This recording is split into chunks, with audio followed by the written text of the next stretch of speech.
This is the Segovia Show. All right, now we are rolling. Greetings, everyone, and welcome to the Segovia Show. I'm your host, Segovia. Today, I am joined by a special guest who I believe you're a co-host or a regular host on the Critical Introverts Show. Nate, by all means, introduce yourself to the crowd that doesn't know you yet. Hey, thanks for having me on, Andres. I know I mispronounced your name last time when we were. No, you said it right. I thought I said Andreas last time. And that's still right. Okay, cool. But yeah, my name's Nate Cap, and I'm an independent researcher and seeker of truth. And I'm a teacher of natural and moral law. And I'm just trying to help end slavery in people's minds and people's hearts, and move in the direction of freedom. And that's what my work is all about. So, Well, that is what's a powerful intro, because just full disclosure, folks, the first time I met Nate was on the Critical Introverts Show. And that's literally the only time we ever talked, both before and after the recording session. But there were things that Nate, you said during the show, and then when we talked a little bit after, that resonated with me. So I'm like, you know what, I got to pick his brain a little bit, because I think it will serve for great conversations, especially, as you say, slaves to the mind, and what we're seeing play out before our very eyes because of what I call social media engineering, not just social engineering that is happening, and how this was quite literally like taken to the next level, or amplified, or in some way accelerated, because people were forced into their homes 2 years ago for the pandemic, and the only way for them to have a window outside their place, in some cases where you don't have a physical window, was literally a screen. And right. And we have seen the effects of that that have taken over our country. So before we talk about current social issues that I believe we are going to address, I have to ask, what inspired you to do what you're doing now? Well, that's a very loaded question, but to simplify it, I had multiple awakenings where, I recognize the inconsistencies in our government. I recognize that we have been lied to about so many things, and, through media and other religious institutions, and also our public schooling institutions. And I recognized a lot of, I actually started off as a conspiracy theorist, as people would like to call me, as a derogatory name just for looking into things. And as I did that, I really just knew that there was something way off about this world and about the structure of the system that we're in. And I decided that I had to do some really deep research and try to get to the bottom of why things are the way that they are. And so then I got into some really deep, dark information that really helped open my eyes to a place where I was very naive and thought like, oh, everybody's just trying their best, and everybody's just doing what they need to be doing, and no one really needs to do anything, just vote and everything will be much better. But of course, I learned very quickly that that is definitely not the case, and that we are sovereign beings on this planet that are supposed to be free. We're supposed to be the sovereign beings that we were born to be. And once I recognized that, I started to understand that I have a moral obligation to take it, to not only take in lots of information, to assemble my grammar and understand what it is that I'm looking at, the information that I'm looking at, but then spread this type of information to the world so people have a higher chance of coming across information that can help them take back their sovereignty and become, moral, responsible beings and align to the laws of nature that will, help us live harmonious instead of living, separate in our minds and manifesting that separation outwardly to other people. And that's why, we see so much war, and that's why we see so much, aggression towards each other, because we don't understand what's going on between our ears. And that was also, part of my awakening, is finding out like, oh, there's actually something more to our human being, by understanding our brain and understanding consciousness and furthering our awareness to, what's actually taking place within us. And so, I went on my inner journey, and, I still am, and I will till the end of time. And, I just know that things are really, really out of control. And I know that starting podcasts and video casts is one of the best ways to get this information out there and really help people see what's truly happening. And, it's a lot of work. It's something that, I never really wanted. I never wanted to do what I'm doing. I just feel morally charged to do this because I know that we are all connected. I know that we are all bound, to the same principle in nature. And, we have to recognize, we have to have a collective awakening of what is truly going on to really reunite ourselves and,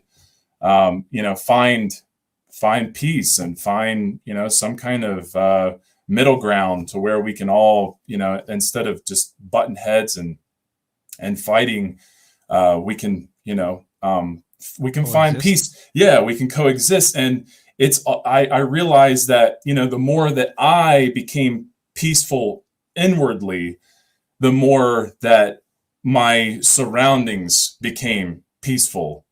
And that is, to me, very powerful to realize, because it's like what Gandhi said, be the change that you wish to see. So I became the change that I wish to see in the world, and I continue to do so. And I also see the people around me starting to awaken, some people are really, low domes, and they can't really, they don't want to hear anything that people like me have to say. But then, people,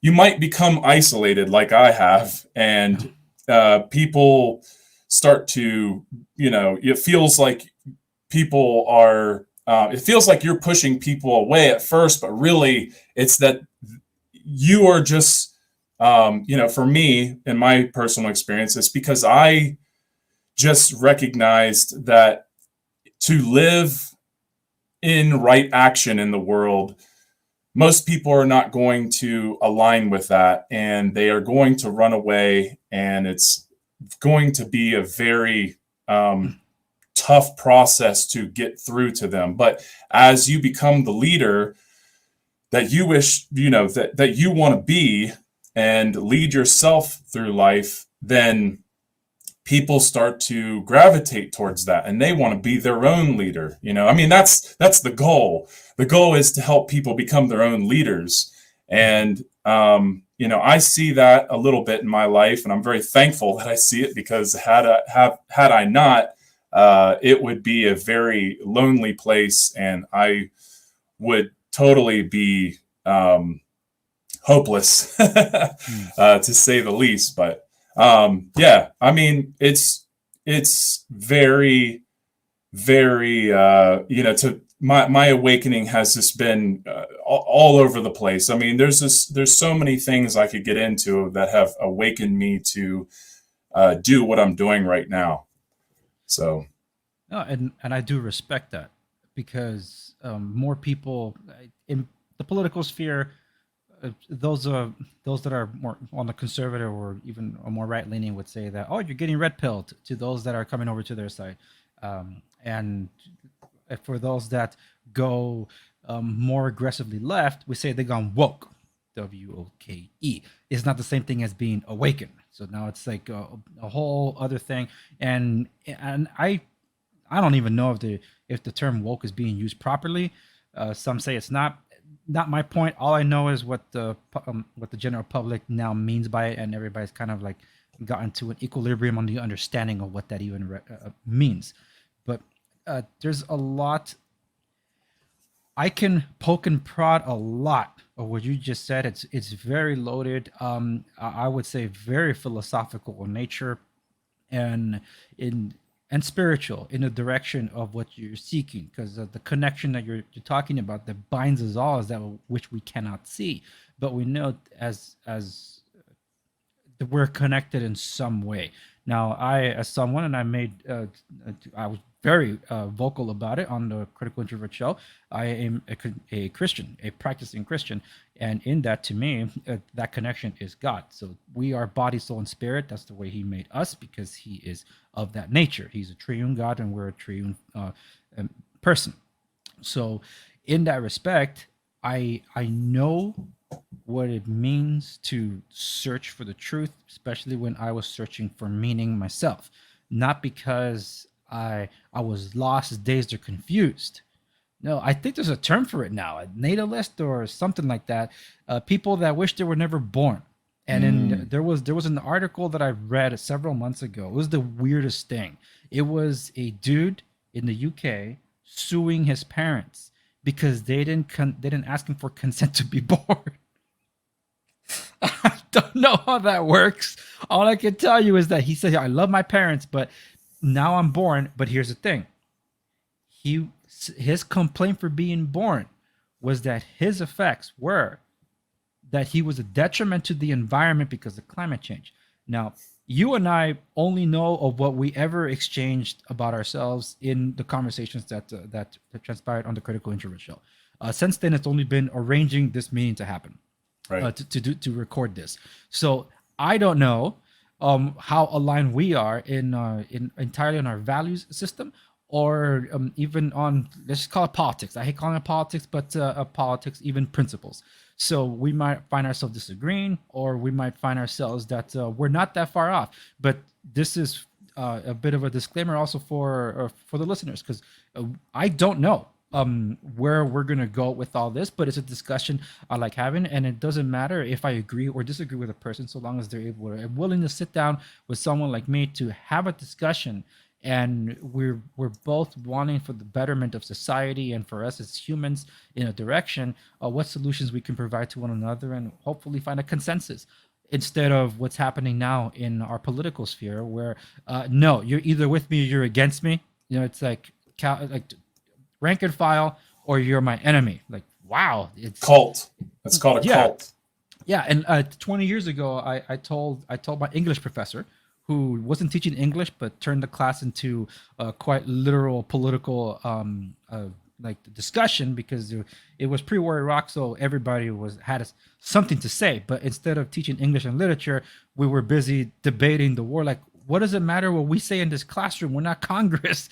But it's like, can we get back to the topic that I pay to learn?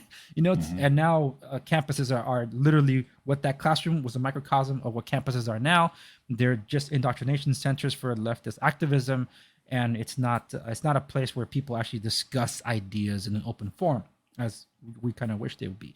So, having said all that, where this will go, we both do not know. And I love the idea of touching on some of these things, because I want to poke and prod and discuss a little further some of the things that you said there in your monologue, because I think it's important for people to grasp, and also to see where it in a way it's headed. Because there's probably some things we could fine tune. You're on a journey, and so am I. And I did mention that I was on a mission to discovery myself, but I didn't want to be born, but I'm here. So to me, being born and raised in a loving family and in a Christian church, it's like, oh yeah, God created you because He had a purpose for you and all these things. That I don't know what that meant because, well, I didn't ask for any of this. And now that I'm alive, I'm being told I gotta live by a set rules and things according either to religiosity, if we look at it that way, or what the world says I gotta do. It's like, well, I don't ask to be born, but now I gotta manage my life based on how they want me to manage it. That's how I saw it, and it became annoying. So my audience knows this now more because as I've had more of these conversations of wide ranging things, I discussed on an episode that I opened up about my suicide attempts. I did attempt 5 times. I failed, obviously, because I'm still here. But that was about 20 years ago now, and it was in one of those attempts that some people will call it enlightenment, and some people believe in it, others don't. When I say that God told me to put the knife down and don't do it again, I have a purpose for you. And there was a reference that was made in that moment that spoke to only what I knew of an event that happened 7 years before that nobody knew about. So to me, I knew that it was God speaking to the heart of me. And ever since then, it was like, all right, show me the way. And that's been my journey, you could say, 20 years later. I actually delve more into the psychosis, and I guess the spiritual battle of it all through a romantic novel series that I created called The Many Misadventures of Enoch Bellagio. It's a lot easier to project my life through a fictional character. So I'm on book 3 now, which is supposed to publish this spring. People hold me accountable. So I want to finish telling that story because the 3rd book is the catharsis of the character, but also showing the highs and the lows in terms of discovery, the setbacks on a journey and things like that, because it was never easy. And it's a very lonesome journey at times. Like you said, you felt alone, like you basically were alone, but you were isolated in a journey from. And I'm a very big Batman guy. If you actually turn the camera around, everything I have around me is basically Batman.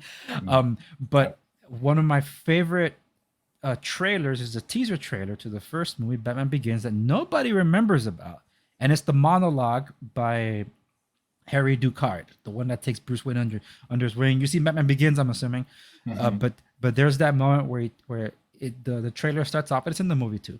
But he says, "You traveled the world, but now you must journey inwards, for what you truly fear is inside you." Like whatever journey he's on, it's in here. And that's when you were saying like, wow, we're talking Batman Begins now.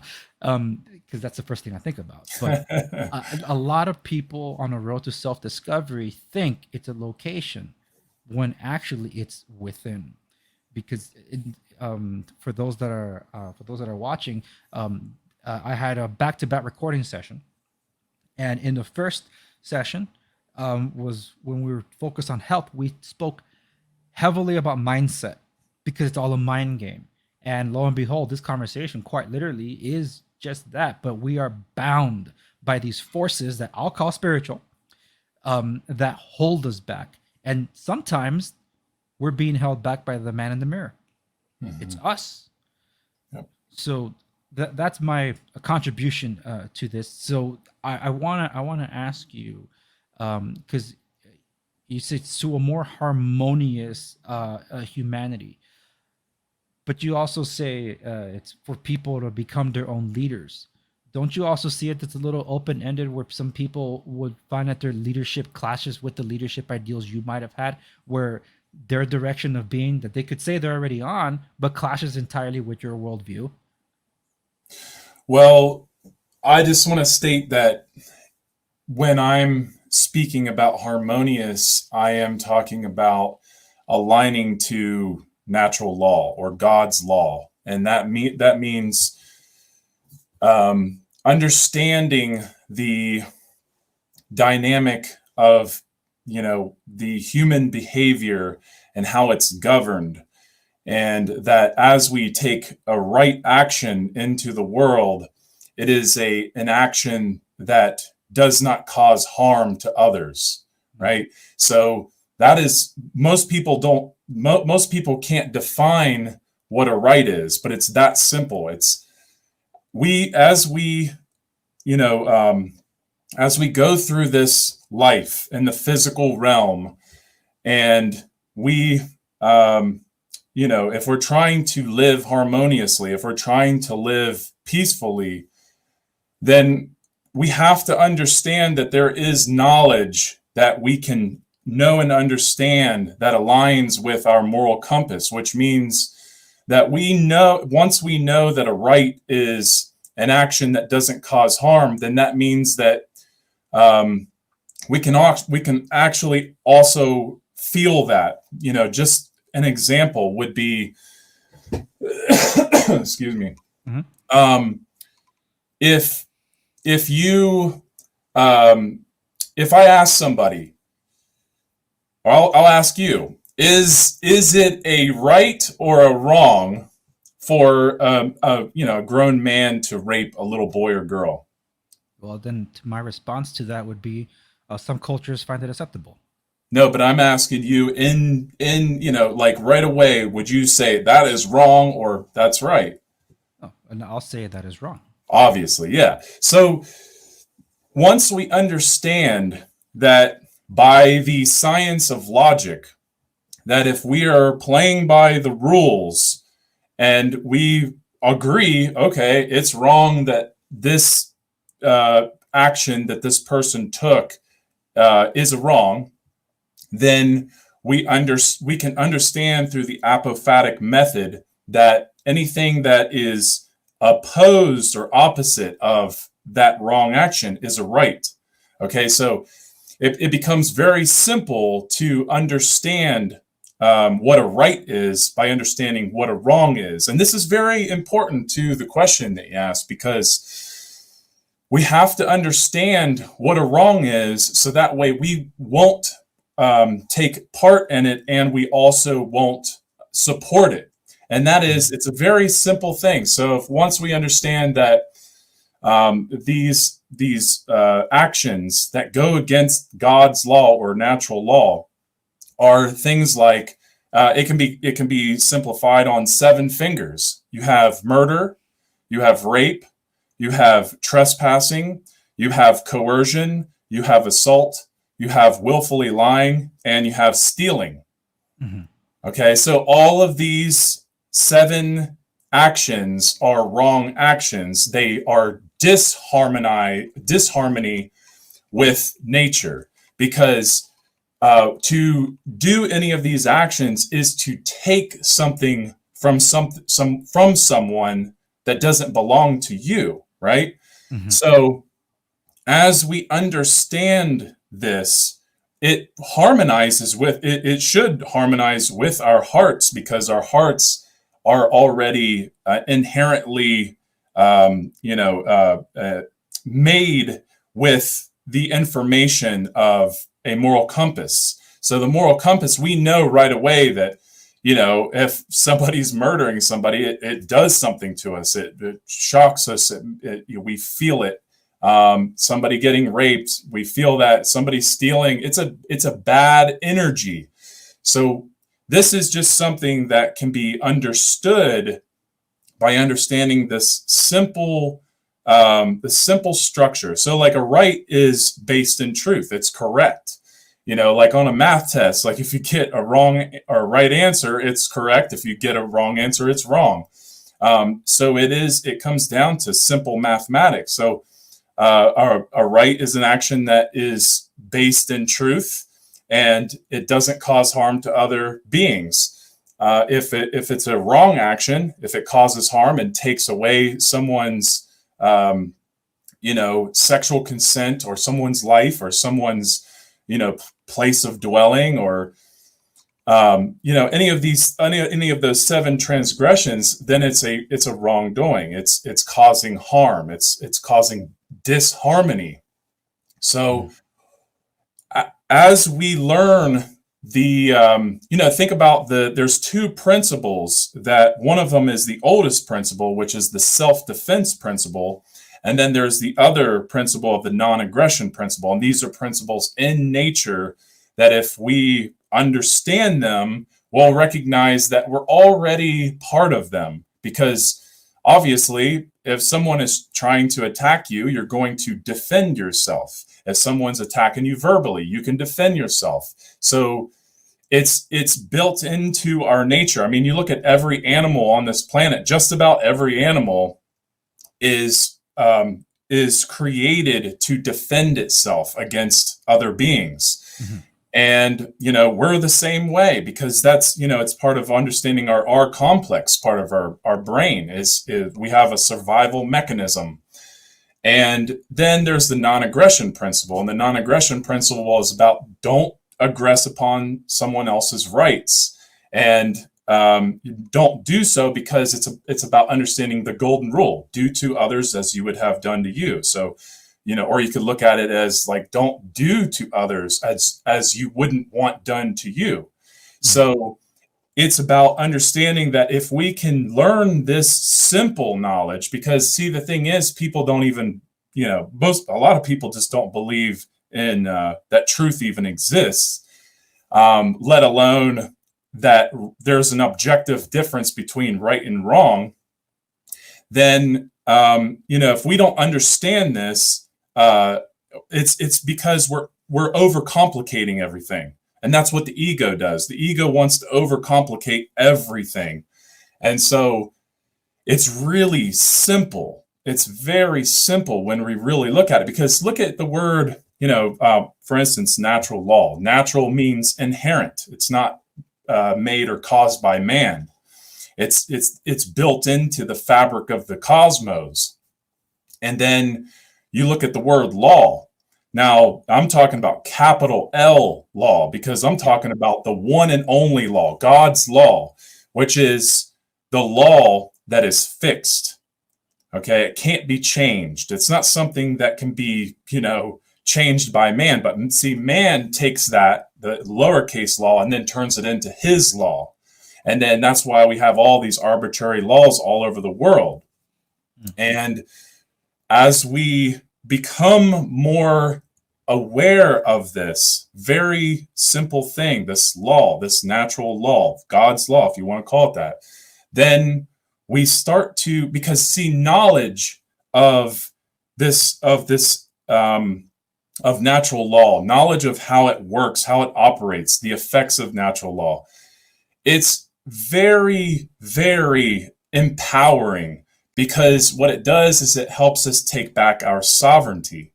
And that's what I was talking about earlier, because once we know this, then we recognize, okay, well, my belief in authority of man really isn't as strong as it used to be, if anything, because as we believe in man as God, then we're missing the point, or missing the point of life.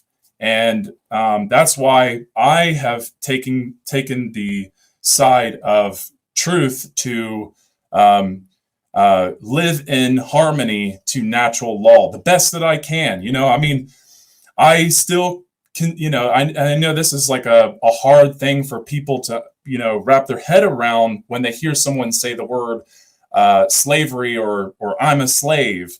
But I am a slave to a degree, and I'm still trying to break all the mind control and all the layers of conditioning that have been put into our minds for thousands of years. And to break free from that, one of the key principles, one of the key foundations to learn to work from is natural law, or God's law. And as we work from that, then we start to create a world of harmony. Mm-hmm. And so that's what I'm getting at with that. Yeah. And I was trying to make some notes, but I don't have my tablet on me, but I'm going to have to make mental notes. So there's a few things that I wanted to touch on, and it's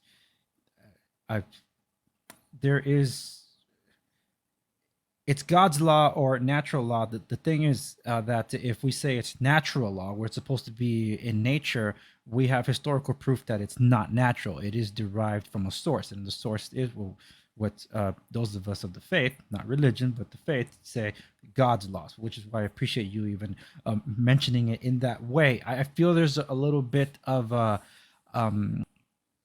like reluctance to say that it's from God, because in the question, all right, which God? And then we can enter into a debate like, okay, well, which religious perspective is more true than the other? Which God is better than whatever? And then we can, That's a different rabbit hole altogether. But in what we're constructing here, and a lot of what you're saying touches upon, I guess you could say, the Christian God, and what a lot of the principles that you mentioned, that you just kind of, I think there were about 7 principles that you mentioned about just like agreeable law in a way that is Christian.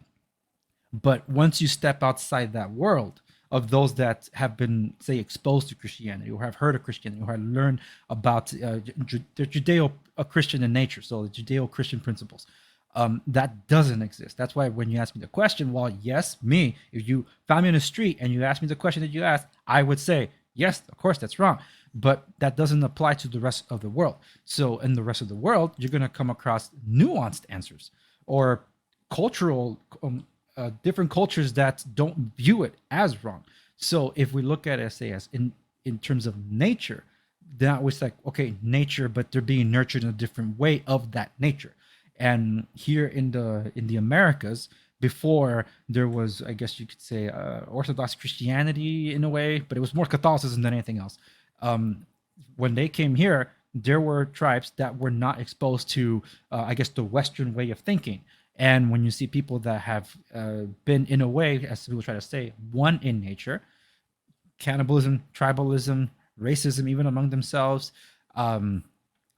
child brides, and all that. So it's not entirely natural, but for someone like, if I were a Christian, to say, yes, in nature, what I would mean is that, as you also reference it, it being God's law. So I'm connecting it to that. So if we establish a direct correlation, that when we say, when we natural law as God's provided, I think one of the reasons why people don't like making that distinction, because some people already have like these defenses that go up. I don't want to hear anything about God.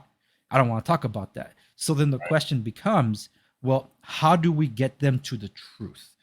And this is a little bit of something that I touched on in the conversation during the Critical Introvert Show, because as someone that has studied and learned on things, I never went to seminary school, but even some seminary graduates asked me, how did you learn so much, I guess you could say, doctrine or teachings? It's like, I studied on my own. I say the grace of God, he illuminated to me, and I read it and I understood it. That's why I know that there is a limit. That's why even now I'm going to get all Christian here and start referencing things. Paul the Apostle says when he was a child, he ate as a child. So he like drank milk. But when he grew up, he started eating meat. And there are people that are not ready for the meat. Just like, you have to grow out your teeth. So let me feed you what you're able to digest right now. And that's in essence what I was saying on the show, where I said, look, if we're going to discuss truth, is where I am in the truth. I believe myself to be wholeheartedly in the truth. I say, I can't tell you all yet. There's a journey you need to take. And if you're open to things, and to me, Jesus said he is the way, the truth, and the life, then he is that path. He is the truth. It is the truth that sets you free. That's why I say, I'll meet you where I am. Because the journey should technically, if they earnestly are seeking the truth, that means we will meet right here. And the people that have gone on that journey, an earnest journey to get to the truth of things, found themselves where I am, not through my church, not through me speaking to them or whatever. They went on their own journey to inward, if you will, to find the truth, and they found God. And next thing I know, now I'm breaking bread with them. It's like, hey, you're a believer. That is something that's transpired. I believe in a way that's what you would like for humanity to get, but we're trying to, I guess, separate in a way what is religion, or people would view as religion, because the world, we let the world define what Christianity is. We let them define what God is, and people would then take moments in their lives and attribute blame to God when God had nothing to do with it. But when there's a glory to be had that should be to God, they'll never give thanks to him. But if it's bad, it has to be God's fault because he let it happen. It's like, well, last I checked, you didn't say thank God when something good happened. So it's an unfair trade-off, but that's the way the world works, because we have this chasm of separation that happens. And I'll ask you what you also mean about certain things in terms of like conditioning, mind control, and things like that, because I'm curious to hear what you have to say about that. But to me, it's also what I do know for a fact. Our human nature is animalistic in nature, and it's not for the better of our counterparts. For those of us that grow in a society that have values and principles to bestow on the next generation, yes, my child, don't do that. I'm a father of 3, 4th on the way, and I see what they do. Like, don't do that. You're gonna get hurt. They didn't listen. They got hurt. But had they had not had a father figure or any parental figure whatsoever, would they have learned those things? Would they have learned to walk on their own? Would it be that quick? Would they learn to even speak in the common language if they were never exposed to it? We don't know. That means there has to be some kind of guidance there, guidance principles. And Right. I know that there are other philosophies, there are other teachings out there that claim to be arbiters of truth, even though I'll strongly disagree with them. But what we can agree is this: it is beyond man. That's where we all agree, that it's beyond man. And the search is, well, then who is this strange supreme being that we feel is there? And in terms of my faith and belief, well, that would be Jehovah God, where others would attribute something else.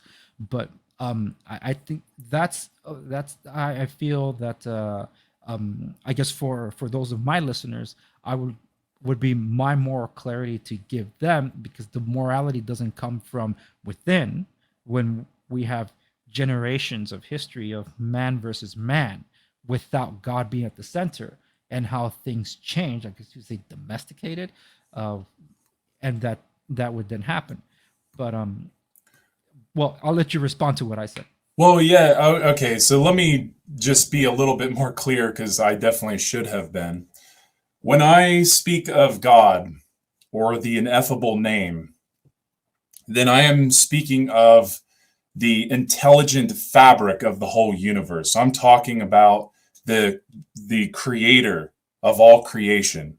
That's what I'm actually really getting at. And when I speak of God's law, I'm talking about the creator who put the laws in place for us to discover and live by. And the way that I understand it is the transgressions and the principles that I have laid out are a level. And a level, like if you think of the tool, the level is where we meet in nature, all of us. So, and that's what I understand. I understand that we meet on the level. And so to meet on the level means that, okay, regardless of how you understand the ineffable name or God, the creator, however you understand whatever religion or faith or non-religion, whatever it is, whatever belief system, we can meet on the level, because if we understand these principles, if we understand that, the transgressions, the things that cause harm in this world, then we can actually harmonize by just having the knowledge and acting upon it. So whether the religion says one thing or another, that's the other thing I wanted to say, is that we have to understand that just because a religion or a religion in another country believes in morality a different way, or truth a different way, that the question has to then be, does that change the truth? Does it change what the truth actually is? Because to arrive at the truth is to it's not that I don't believe that we'll ever get to the truth in this physical form. But what I do believe is that we can get as close to the truth as possible, because that's where we become more we gain more clarity on reality. And so, for instance, if you're my neighbor and I don't know anything about you, and you're we don't know each other. Well, I don't know what your beliefs are. You don't know what my beliefs are. But if we are aligned in morality, if we're aligned in the actual, understanding of the actual actions that we take into manifestation, then it doesn't matter what our beliefs and religion are, as long as we are being, respectful of each other's space and not taking from each other, and, not allowing our emotions and lower parts to run and dictate our mind. And that's why so many people are so lost, because they haven't taken the time in themselves to raise themselves to a higher degree of consciousness, to recognize that, I can actually, instead of physically being violent, I can actually have an intellectual conversation because I'm using my higher order thinking, and that's what the hemispheres of the brain actually can help us understand. Because as we study the hemispheres of the brain, we can activate, this is what makes us human, because this is part of the brain that we use reason from. And this is part of the brain where we can actually get to understanding these higher parts of knowledge, such as conscience. Most people don't understand that having a conscience means it's having the knowledge of morality to take right action in the world, to not cause or support harm onto others. So it's about the free will choice to choose right action over wrong action, because you understand it, because but to be ignorant of that is to live in ignorance and keep not only causing harm, but supporting harm, and not really even knowing that you're doing it. And so it's a dilemma. It's a dilemma because most people are stuck in their religious ways. They're not seeing that, hey, regardless of what your God is, or what your religion or faith is, if we don't meet on the level, then we're always going to bump heads. Because I'm sure you understand that if like, look all through history, if these people didn't join the faith of Christianity, they were killed. If you didn't join the faith of the atheists, people were slaughtered. Look at communist Russia and China. So it's like, yeah, right, in Islam, that's exactly it. So yeah, I didn't mean to leave that out, but you get the point that we can become brainwashed in these institutions, because that's what I'm speaking about. I'm speaking about the institutions, not the actual. I'm not talking about actual teachings, right? Mm-hmm. I'm talking about the institutionalized religions and how it gets people to believe a certain thing, and that's where politics comes in place. So it's a big dilemma, but at the same time, if we can agree on those transgressions, if we can agree on the principles, but that's the other thing. It doesn't matter whether we agree on them or not; they're still true in nature, because anybody in their right mind would never say, "Oh yeah, you can just totally beat me up and shoot me in the head, and I don't care." There might be some masochists out there who might be into that, but most people do not want to just allow someone to harm them. And that's because it's inherent in our nature. And when I say inherent, I'm talking about built into the fabric of nature, built into the fabric of our being, built into the fabric of the cosmos. Because, go ahead. Oh, I was going to ask, because I can't say I'm entirely familiar with it, but is it safe to say it's like pantheism? What you mean? The belief system as you're describing it, because it's like God is weaved into the universe, basically. Right. Remind me of pantheism, but my Well, brain. I'll pull up the definition right here. A doctrine which identifies God with the universe or regards the universe as a manifestation of God. Right, right. Yeah, yeah. It's a more pantheist. You're right. It's a more pantheistic idea. There's more to it than that. But the point is that, like I said, it's about understanding that there's nothing new under the sun, and therefore everything is, these principles that I'm talking about are discoverable, but they're discoverable through the individual.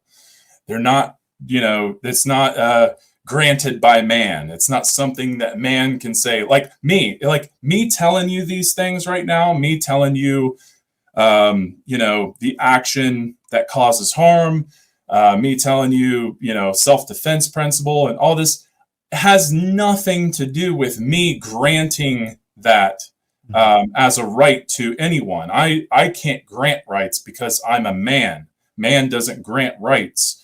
Only the creator, whatever the being is, the supreme being that created this whole universe, has laid into place for us to align to. That's what I'm really getting to. And I could definitely go off on a lot on that in a good way, because it's I think we're along the same paths. We are. I'm describing a lot of what you understand in a different way. I swear that's what it is.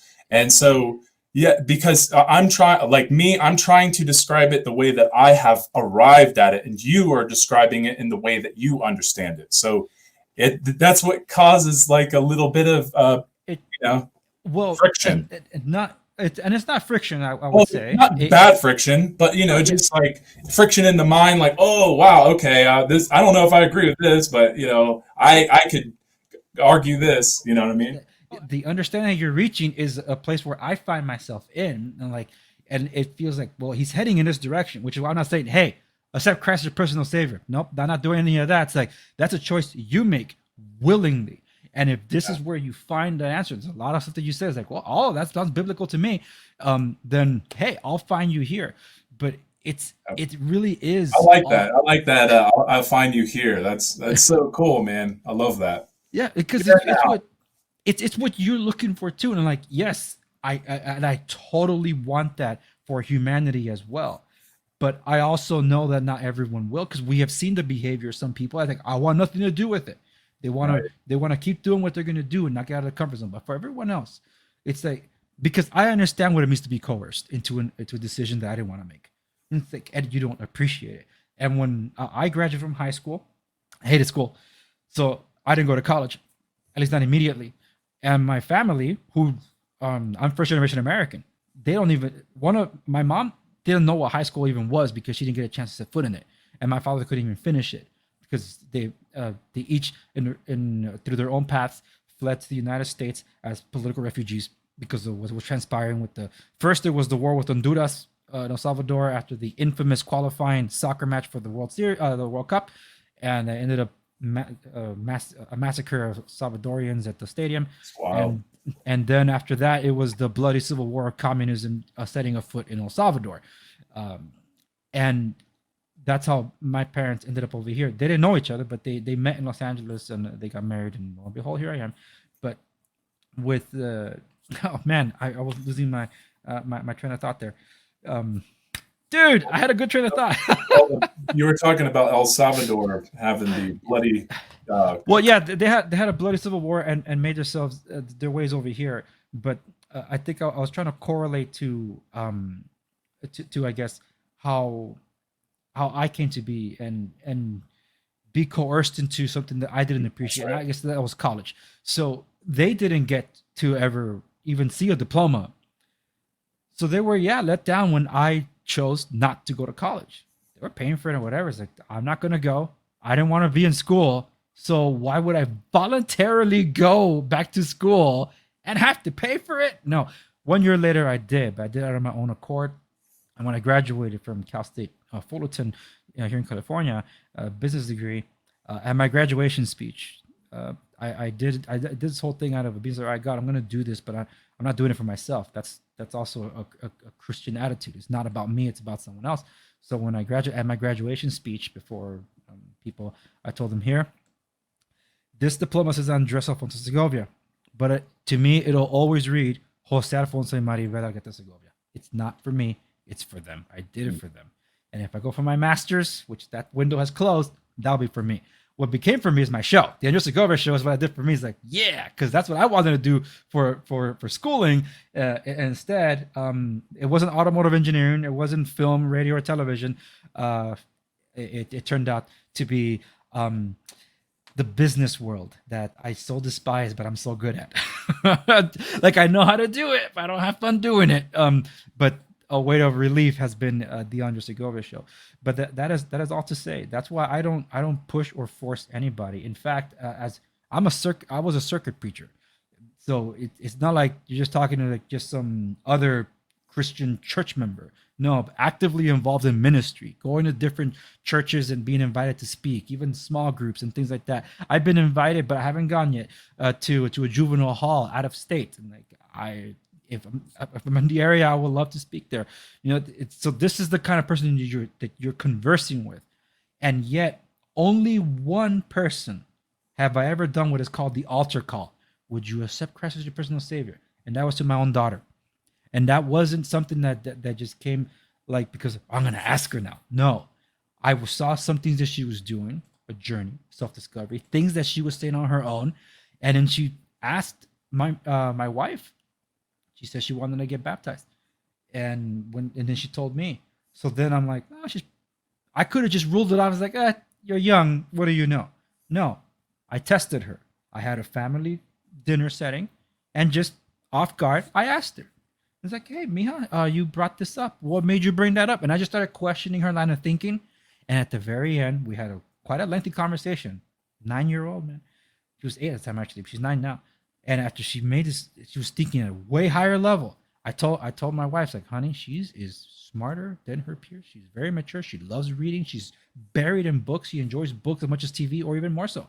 She's really arts and crafty. So as I interviewed her at the very end, I told her, Mija, I am going to let everyone know that on this date, you're going to get baptized. But before I can do that, I need to ask you a question. That was the altar call. And we prayed and this and that. That's some people say it's a very religious thing. No, that's a very traditional thing that's done in Christendom. And in all my years, that's been the only one. And it was recent. That's why I don't impose or do anything with other people, because I know what it's like to be coerced. If it's really coming from here, then awesome. And if you ever come across questions, especially when it comes to Christendom itself, you got my contact information. I'm game to have these conversations with you, because they are enlightening, and I think they should be had. I don't think Christians should be shying away. It's like, oh, he's not even talking directly about Christianity. Maybe he's pantheistic. It's like, well, at least I know he's talking about it, because I talk to other ones that claim to be Christian that are teaching false things. I rather what Nate is saying, instead of the one disguise that people like me but are lying to people. Charlatans. Yes. And the thing is, there's other denominations that claim to be Christian that teach an entirely different thing that is Christian. Yep. And those are the ones that I told you that almost converted me. Because like, well, I don't know why I'm supposed to believe what I believe. And now I'm like, oh man, that was the opposite of what I believe. But it sounds like it makes sense. But here's the real kicker. I don't want to mention, I'll tell you off the air what it is. But they are not allowed free thought. And everything flows from a singular source from people they have never seen of this governance board. And I'll tell you what that is afterward. But I think you're on the right path.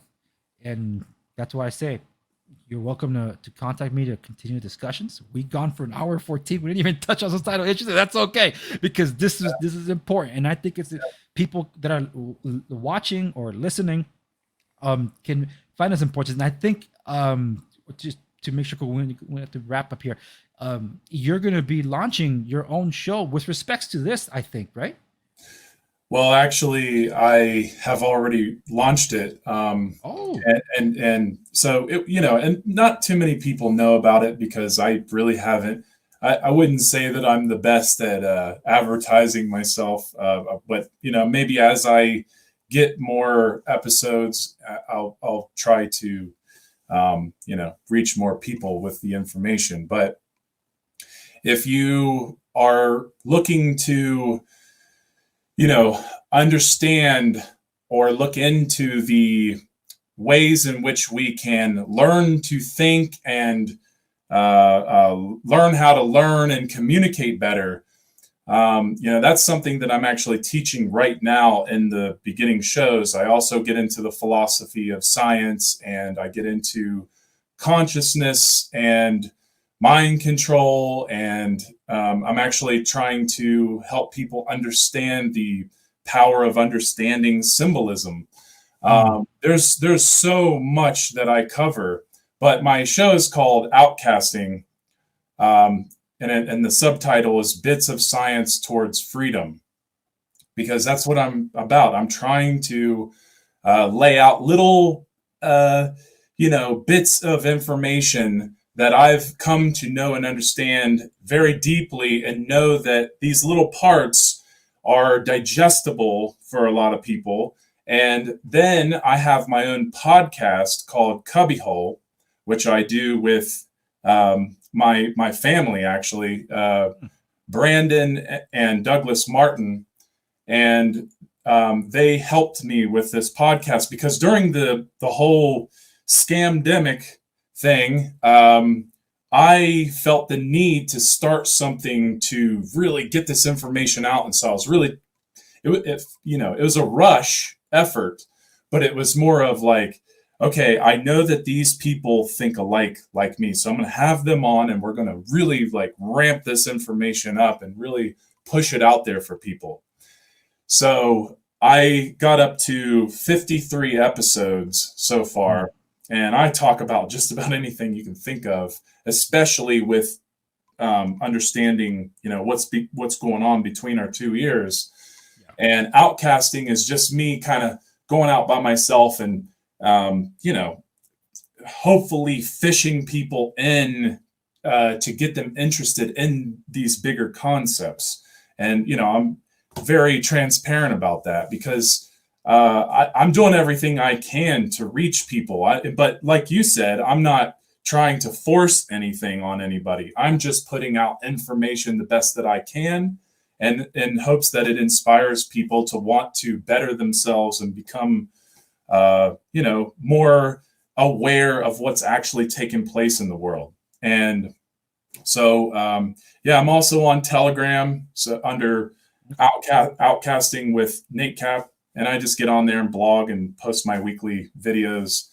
And so that's where you can find me, find my information. And for those listening to this episode, even watching it, you know the drill. You can find all the links to his social medias and podcast available at the show notes company's episode at www.thensegovia.com. Nate, thank you so much for joining me on this episode of the Andrew Segovia Show. I would love to have you on so we can dive deep into explaining what is happening with our society one of these days. But until then, I appreciate you coming on the show. Thanks, Andres. It's been a pleasure, man. It really is so awesome to be on a show with someone who might have, obviously you have different views than I do, but you're very adult, and I always appreciate an adult who actually wants to have a real conversation. So I really appreciate that. I'm glad, because so do I. Treat others the way you want to be treated. For sure. That's right. You got it. Thanks a lot, Nate. See you on the next one, everyone.